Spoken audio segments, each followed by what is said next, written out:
A Primeira Igreja Batista de Macaé apresenta Programa Semear e Vida, uma mensagem de paz, fé e esperança para transformar a sua vida.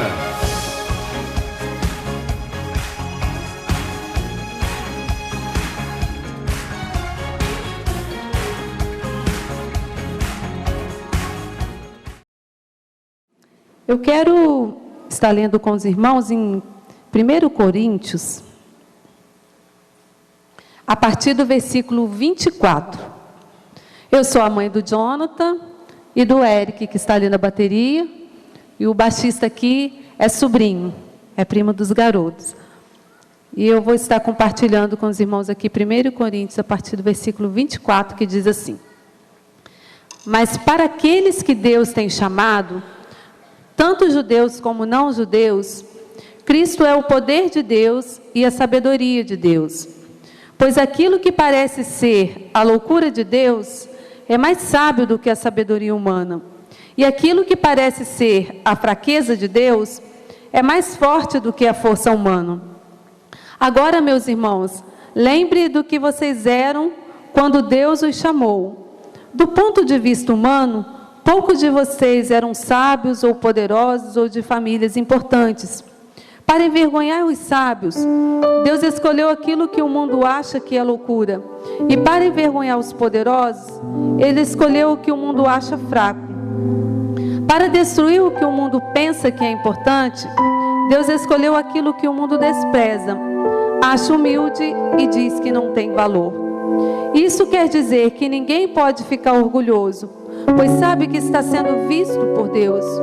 Porém, Deus uniu vocês com Cristo Jesus e fez com que Cristo seja a nossa sabedoria. E é por meio de Cristo que somos aceitos por Deus, nos tornamos o povo de Deus e somos salvos. Portanto, como as Escrituras Sagradas dizem, quem quiser se orgulhar, que se orgulhe daquilo que o Senhor faz. Irmãos, e nós temos nos orgulhado daquilo que o Senhor tem feito em nossa família. Um dia eu me encontrava grávida do Jonathan e não sabia que o Jonathan nasceria sem os braços. E no momento em que ele nasceu, o médico falou alguma coisa com a enfermeira e dava para ver que tinha um problema. Eu perguntei o que era e ele falou: o neném não tem os bracinhos. E a palavra que veio para mim foi como ele vai escrever, como ele vai apagar, tantas perguntas em tão pouco tempo. Ele me deu uma injeção, eu dormi. E o interessante é que eu fui criada nos caminhos do Senhor. Quando os meus pais se converteram, eu tinha 6 anos de idade. Eu cresci louvando o nome do Senhor, porque o meu pai toca instrumentos também para a glória de Deus. E eu costumo dizer que eu fui presenteada com um filho que naquele exato momento eu não entendi nada. Eu achava que eu teria que fazer tudo pelo Jonathan, que ele não ia conseguir fazer nada. Mas não é bem assim. Eu ajudo o Jonathan em algumas coisas, mas muito mais ele tem me ajudado para a glória de Deus. E a coisa que eu amo fazer é louvar o nome do Senhor.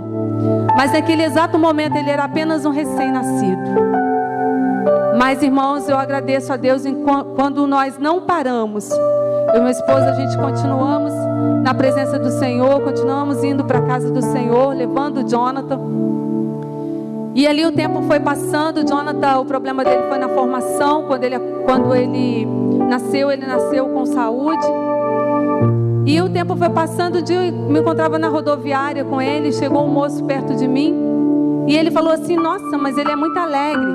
Mas ele é alegre assim porque ele não entende. Porque quando ele entender, não vai ser desse jeito.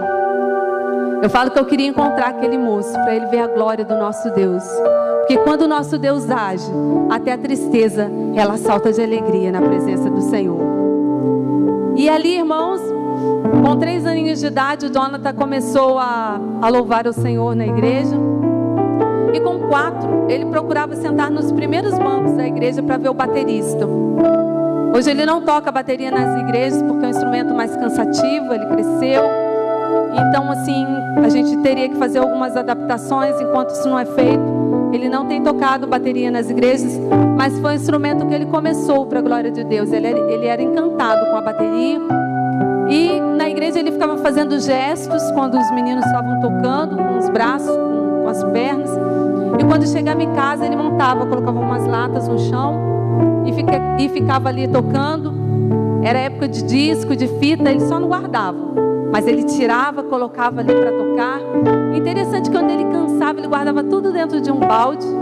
Depois, quando ele queria tocar, ele montava de novo e tocava novamente. E ali, irmãos, com 5 anos de idade, eu falo que para mim foi a parte mais difícil, não foi nem quando o Jonathan nasceu. Porque o Jonathan nasceu com encurtamento no fêmur e luxação no quadril e sem os braços. E o médico falou que ele teria que fazer umas 2 cirurgias de alongamento de osso. E ali, com 5 anos de idade, foi a primeira cirurgia que ele fez. E ver o nosso filho sentir dor não é nada fácil. Onde ele colocou aquele fixador grande que fica aparecendo do lado de fora. Não tem como andar se não segurar moletas. No caso, ele ficou por 2 vezes, uns 6 meses sem poder andar. E foi muito difícil. E quando ele tirou o aparelho, quem tirou o aparelho da perna dele falou tudo normal. E é complicado falar tudo normal para uma criança. Ele tentou passar de uma cama para outra, ele não chegou nem a passar. O osso estava molinho ainda, estufou no meio do fêmur. Mas o Senhor é tão poderoso que o meu esposo chegou do trabalho exatamente naquele momento. E eu, irmãos, só Jesus para dar essa ideia para mim. Eu coloquei uma mão por baixo, outra por cima e abaixei o osso dele. E gritei, o meu esposo, ele veio, arrumou um pedaço de madeira, enrolamos a perna dele e levamos ele para o médico. E chegando ali, eles colocaram aquele gesso nas 2 pernas, 40 dias sem poder, com aquele gesso. E até então, nós íamos para a casa do Senhor, nós colocávamos ele numa cadeira de rodas e íamos para a casa do Senhor. Mas com aquele aparelho, com o gesso, não tinha como. E ali eu falei assim, eu só vou para a casa do Senhor o dia que o Jonathan tirar o gesso. Eu fiquei muito triste porque o alongamento que ele tinha feito, ele tinha ganhado 5 centímetros, ele perdeu aqueles 5 centímetros e eu fiquei muito triste. E eu não fiquei ali. Só, irmãos, que eu falo assim, nunca façam isso. A maioria dos dias nós vamos estar com os nossos doentes. Mas algum dia a gente precisa de alguém para estar ficando no nosso lugar, para que a gente vá na casa do Senhor, buscar o alimento para nós e para nossa família. E eu cheguei para minha mãe e falei, mãe, fica aqui com ele, porque eu preciso ir para a casa do Senhor.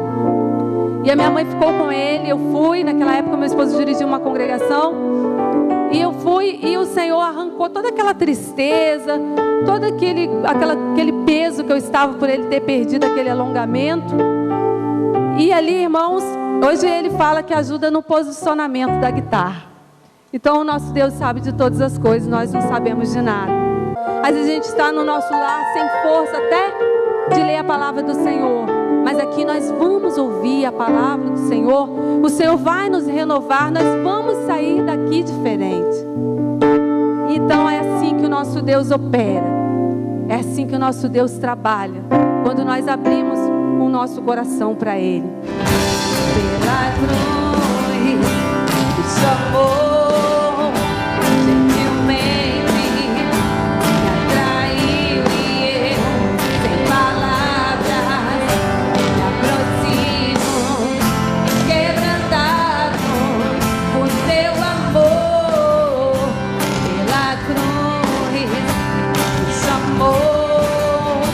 Gentilmente me atraiu e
ainda não aceitou Jesus como Salvador, saiba que um dia Jesus entregou a sua vida ali na cruz. Nós não merecíamos isso, mas Ele se entregou ali por amor a cada um de nós. Paz do Senhor para os irmãos, amém? Nós estamos hoje, encerrando a nossa participação, agora à noite. Estivemos aqui pela manhã e também, vocês vão encerrar na quarta-feira, mas hoje é o último domingo do culto da família. E eu queria ser aqui um pouco direto em relação a isso. A família é algo que Deus constituiu. O plano inicial era fazer o homem, e Ele fez a imagem e semelhança. E o que eu gosto de Deus é que o plano inicial sempre vem acompanhado de um plano agregado, de um plano maior. Deus, Ele não se contenta em fazer algo perfeito. Ele faz algo perfeito, mas que precisa de outro algo perfeito. E aí Deus fez o homem, dele fez a mulher, e assim constituiu a família. E através disso, nós chegamos até os dias de hoje. Portanto, os irmãos podem ver que a família, de fato, é muito importante, porque se a família não fosse constituída, eu e você não existiríamos. Então Deus criou o homem, quando criou a mulher, já ordenou que eles constituíssem uma família. Então há quem diga que casar é ruim, há quem diga que relacionamento é ruim, mas pode ser difícil, pode até ser difícil, mas não é ruim, porque quem criou foi Deus, e Deus não cria nada ruim.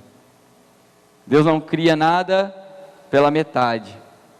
Deus deu ao homem a mulher, e deu à mulher o homem, e a eles a família.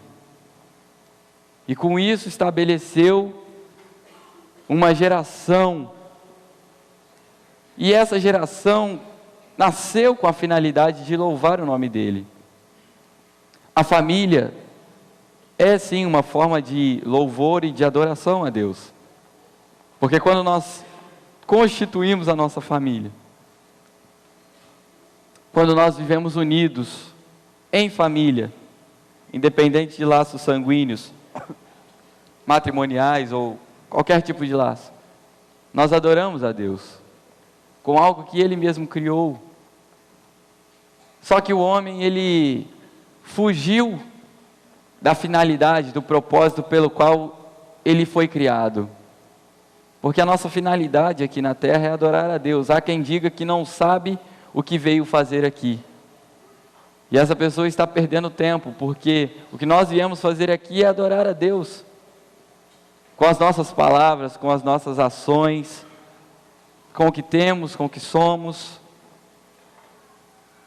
E aí, o homem começou a negar isso, a fugir disso, a fugir da família espiritual, a qual o Senhor Deus é o nosso Pai. E aí Deus abriu mão de uma coisa sensacional, para que eu e você pudéssemos restabelecer essa família, ou na verdade para que a graça dele chegasse até nós gentios, como eu estava falando hoje pela manhã.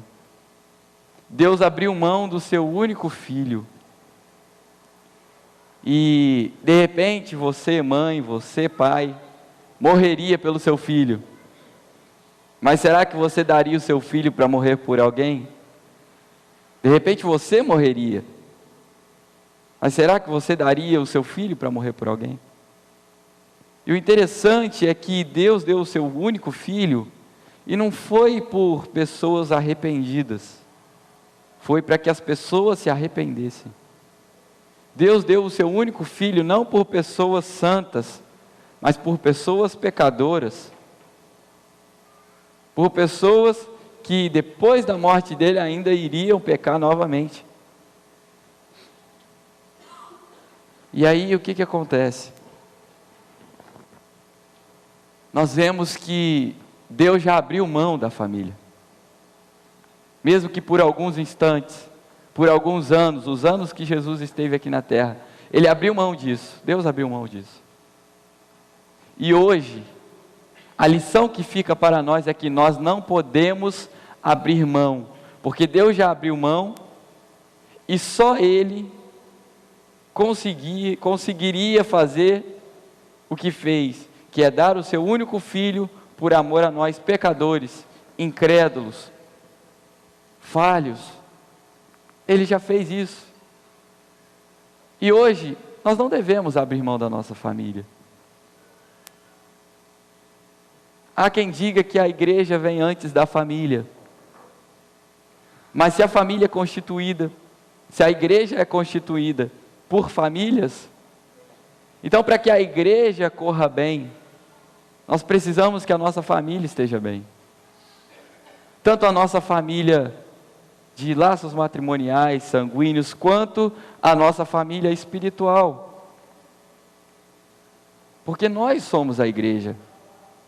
A nossa prioridade é o nosso Deus. E aí, a nossa família, que vai formar a nossa igreja. Porque cada um de nós, individualmente, somos uma igreja.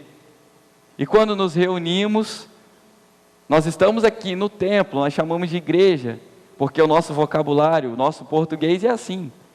Mas na verdade a igreja começa dentro de nós. Aqui é um templo, é um local, um espaço, onde nós nos reunimos para dividir a mesma crença, a mesma fé em Deus. E tem muita gente priorizando o trabalho, tem muita gente priorizando os recursos financeiros, tem muita gente priorizando as amizades, tem muita gente priorizando muitas coisas antes da família. Mas repare que Deus criou primeiro o homem. Primeiro Ele fez o mundo, né? Porque senão a gente não ia ter onde viver. Ele deixou o mundo perfeito, e aí criou o homem. E aí, quando Ele deu a mulher, Deus já constituiu a primeira família. Deus já fez a primeira família. Então nós vemos quão prioritário deve ser o nosso tratamento para com a nossa família. E eu estou repetindo família, família, família, justamente para que os irmãos saiam daqui com a palavra família na cabeça. Porque, ai de nós, aqueles que não damos valor aos nossos pais. Ai daqueles que não dão valor a vossos filhos. É importante que a gente tenha recursos financeiros para cuidar da nossa família. Mas o mais importante é demonstrarmos o amor que temos por ela. O mais importante é oferecer a Deus, através da nossa união em família, o louvor e a adoração que Ele nos criou para oferecermos. Então, qual tem sido a sua prioridade? A minha mãe, hoje ela não trabalha mais. A minha mãe é costureira e costura muito bem. Essas mangas que vocês estão vendo, né, minhas camisas são cortadas, ela mesma quem faz.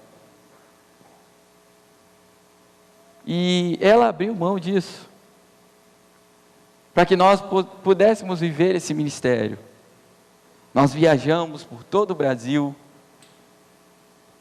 já fomos em várias regiões do Brasil, já fomos fora do país, estivemos na Argentina, e ela está comigo, tem me ajudado. Aí tem os arranca-rabos que a gente fala de vez em quando, que a família é assim mesmo. Mas estamos juntos, em prol do quê? Do reino de Deus. Ela poderia falar, não, eu quero ficar em casa costurando, ganhando meu dinheirinho, e sei lá, eu contratar alguém para ir comigo, não sei. Mas a gente não pode abrir mão da nossa família. A gente não pode abrir mão de usar a nossa família para louvar a Deus. De repente você não tem muito tempo, você vive naquela correria ali, Mas quando você tiver uma folguinha, desliga seu celular, sua internet, seu telefone, e aproveite os momentos que você tem com essas pessoas aí, que de repente são um pouco chatas, você acha elas chatas, geralmente filho que acha o pai chato, né?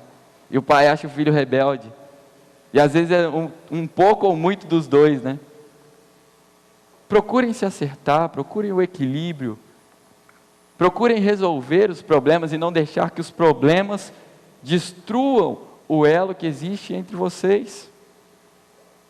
Porque limitação tem de monte, meus irmãos. Vocês querem um pouquinho? Acho que ninguém quer, né? Tá todo mundo falando isso, que tem de monte. Mas motivo para adorar a Deus eu tenho muitos mais. E se você quiser, eu divido com você. Quer um? Ele me criou exatamente como Ele precisava para glorificar o nome dEle. Esse é o motivo que eu tenho para adorar a Deus. Quer outro?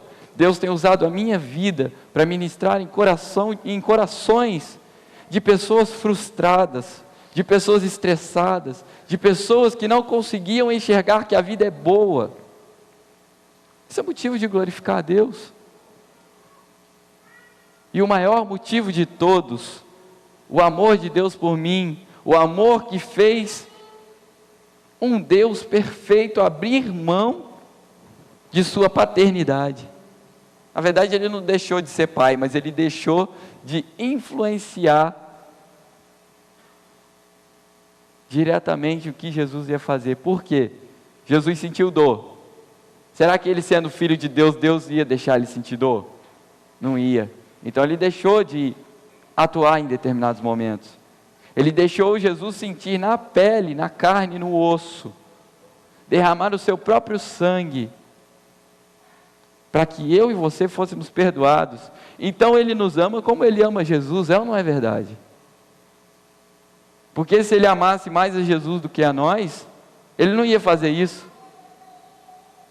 Mas Ele nos ama tanto, que além de ter Jesus, que é o Rei dos Reis e Senhor dos Senhores, do lado dele, Ele também quer ter o Jonathan Bastos, o menino sem braço que toca guitarra com o pé. É para a gente se sentir importante, não é? Depois de um sacrifício desse, e pensar que ainda tem gente que não adora a Deus, que não louva a Deus, que crucifica Jesus Cristo novamente, isso me deixa revoltado. Às vezes a minha vida, às vezes em determinadas situações, é como se eu crucificasse Jesus novamente. Então nós precisamos decidir, escolher, reconhecer que somos família de Deus, que Ele nos ama tanto, que o sacrifício que Ele fez, ninguém vai fazer. E outra, não é só o amor do Pai, mas é o amor do Filho, porque Deus podia falar para Jesus: Jesus, eu quero te enviar para morrer por eles. Mas Jesus não é Rei dos Reis, Senhor dos Senhores. Ele podia dizer: ah, Pai, eu não vou não. Não é assim que a gente faz, filhos que estão aqui nessa noite. Ah, busca não sei o que para mim. Ah, eu não vou fazer não, estou meio cansado. Ah, não vou. Ah, o pai pede para isso. Ah, arruma, ajeita isso aqui. Ah, Pai, não vou não. Você imagina se Jesus Cristo virasse para Deus e falasse: ó Deus, eu não vou não. Eu e você não estaríamos aqui hoje. Porque a causa de nós existirmos é que Jesus morreu, ressuscitou, nos deu a graça e pela misericórdia de Deus vivemos. Eu vou usar uma palavra que as pessoas costumam usar sobre a minha vida: por pena. Forte, né? Eu não gosto muito dessa palavra não, mas é para ficar bem claro. Deus não tem pena do ser humano. Mas se nós pegarmos um sentido de pena como piedade, como favor imerecido, que é a graça, desse ponto de vista nós podemos dizer sim. Significa que nós não vivemos por merecimento. Nós vivemos por um favor de Deus pela nossa vida. E reforço, Deus não sente pena de mim. As pessoas podem sentir, mas as pessoas não podem fazer na minha vida o que Deus tem feito. E é por isso que eu não tenho pena de mim. Porque o que Deus tem feito está além do que eu ou você poderíamos fazer por alguém.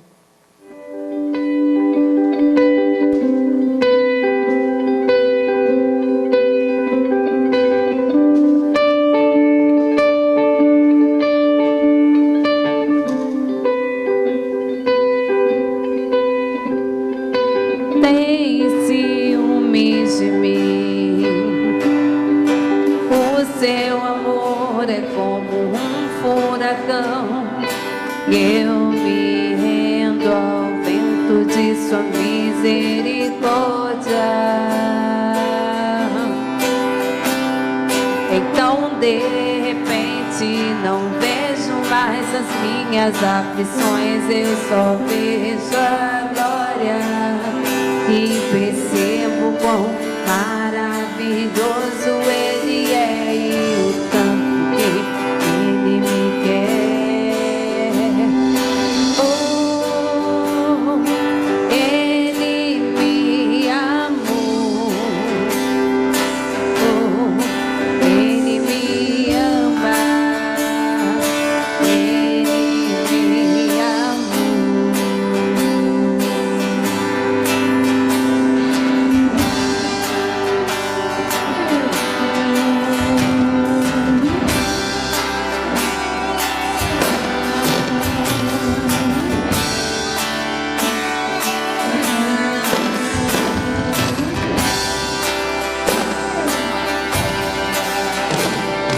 Tem ciúmes de mim, o seu amor é como um furacão. Eu me rendo ao vento de sua misericórdia. Então de repente não vejo mais as minhas aflições, eu só vejo a glória. E percebo quão maravilhoso Ele é e o tanto que Ele me quer. Oh, Ele me amou. Oh, Ele me ama. Ele me amou.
A Primeira Igreja Batista de Macaé apresentou Programa Semear e Vida.